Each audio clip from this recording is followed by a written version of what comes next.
Good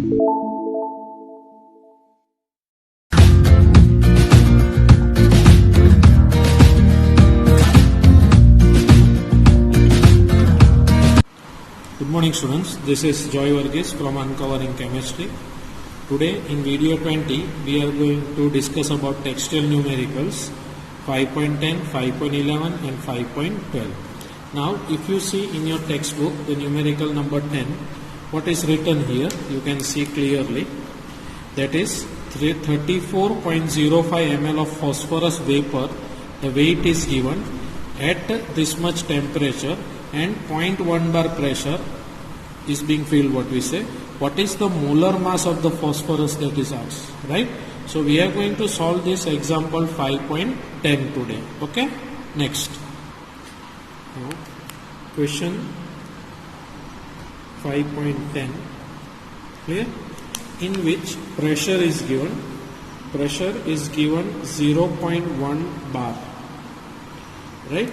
Same way you can see volume is given, volume is 34.05 ml. Now this we will convert it into liters, that is it will be 0.03405 liters. Now why I have converted this into liter? Because for the value of R, we know value of R is decided on the basis of volume and pressure, right? Volume and pressure. So volume is in liter, so pressure I can either take it in bar or I can take it in ATM.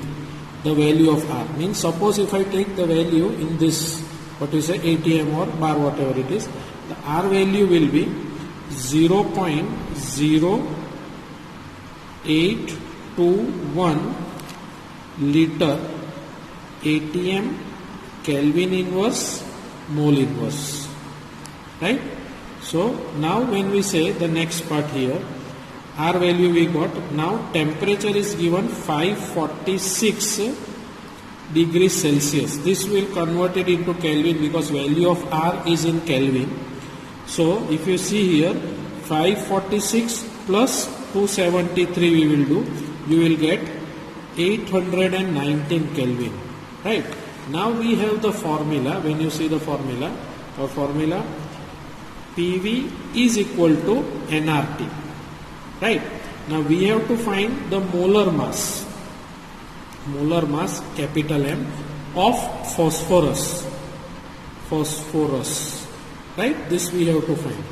Now we will substitute this value of N. We know what is N is equal to. The N is equal to what? W by capital, that is mass upon molar mass. Now this we have to find.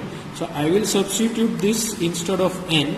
So what will be? It will be equal to PV is equal to W by M into R into T, right?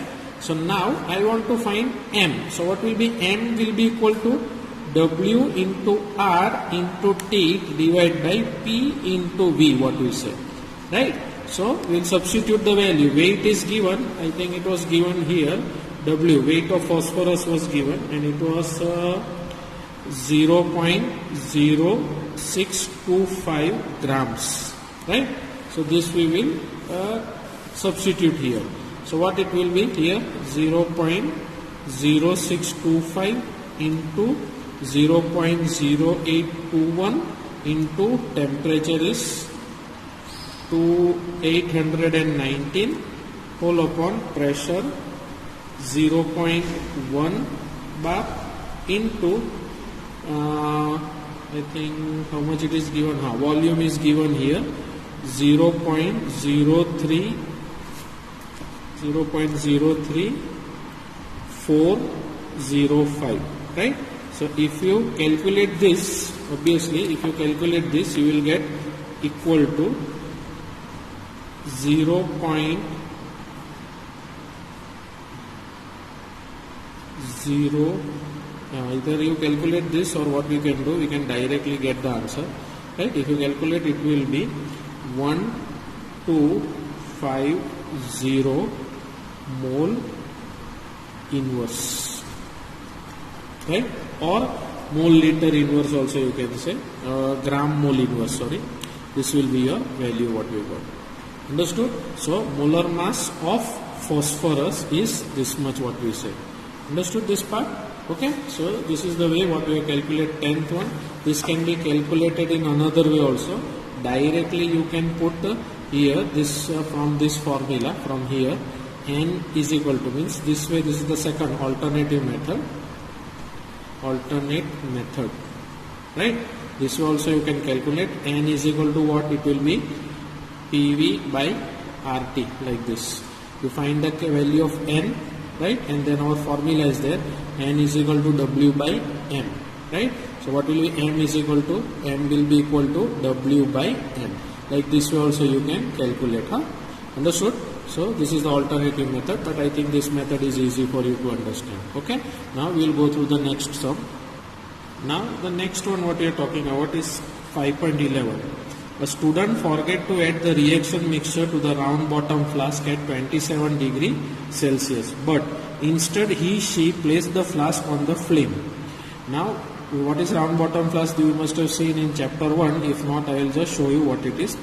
After a lapse of time, he realized that his mistake, and using a pyrometer, he found the temperature of the flask was 477 degrees Celsius.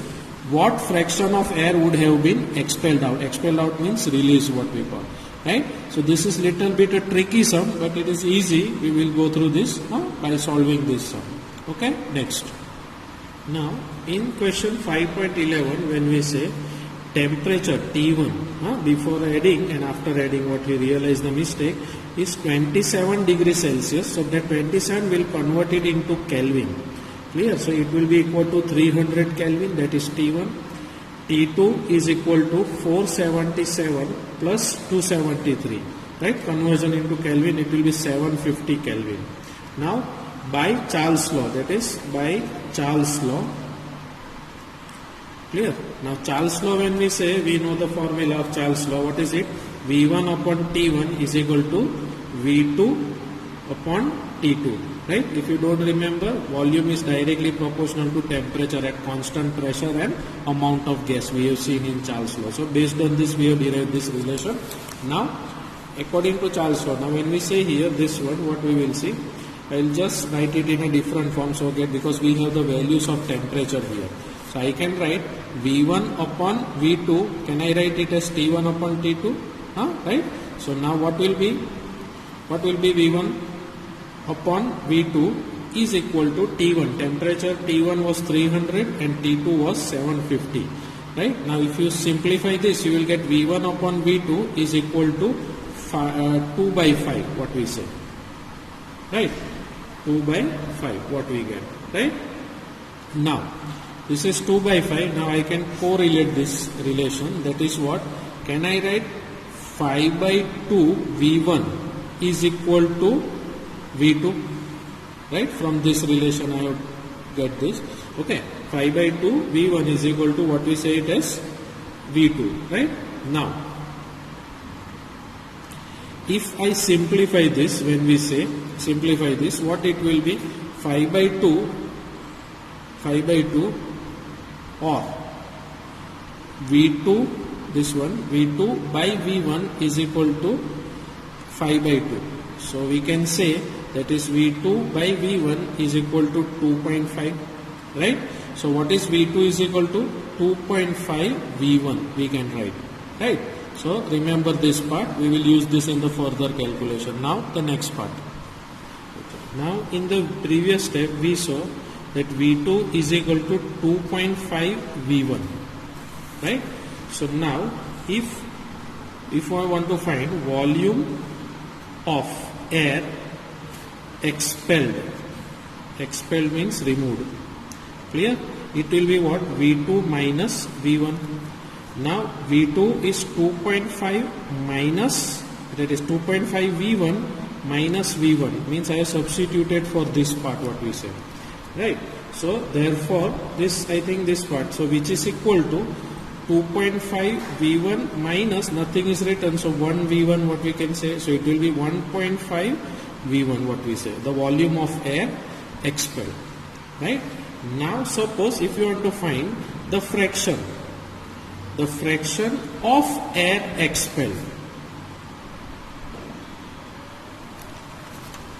Now fraction of air expelled is equal to volume of air expelled whole upon volume at 750 Kelvin, that is V2 what we found in the beginning. Volume of air expelled upon volume of at 750 Kelvin, that is V2 what we found. So which will be equal to 1.5 V1 whole upon 2.5 V1 what we have seen, right? This will get cancelled. So what you will get? It will be 3 by 5. So fraction of air expelled is equal to 3 by 5. It is your answer what is asked, right?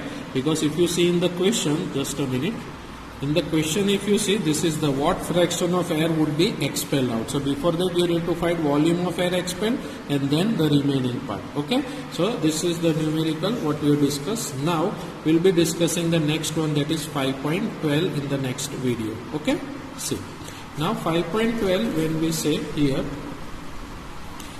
calculate, what is given here 5.12, calculate the temperature of 4.0 mole of a gas occupying 5 dm cube. This is the volume what is given, right? This is the amount.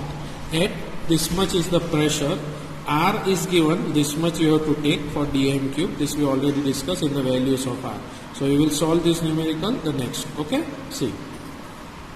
Okay, now question, when we talk about question 5.12, right? Exercise question 5.12. Now in this case if you see, pressure is given in the question. Pressure is 3.32 bar, right? Volume is given is equal to 5 dm cube. R value is also given in a bracket 0.083 bar dm cube, Kelvin inverse, mole inverse, right? And number of mole N is 4 moles what we say, right? Now we know the formula, that is, what is the formula? PV is equal to nRT, right? So what is T is equal to, we are going to find here. So T is equal to what? PV by RT, Rn, right? So if you substitute, that is T will be equal to 3.32, that is the pressure, into volume is 5 dm cube whole upon R value 0.083 into N value not 0.4, sorry, it is 4 mole, right? So if you calculate, it will be what? 50 Kelvin. So temperature is 50 Kelvin what we are talking about. Now if you see the question, calculate the temperature of 4.0 moles, means this much moles will have this much temperature, right? So this is the numerical what we are discussing about. In the next session we will be discussing about the remaining part, that is the liquid state what we call. Okay, thank you.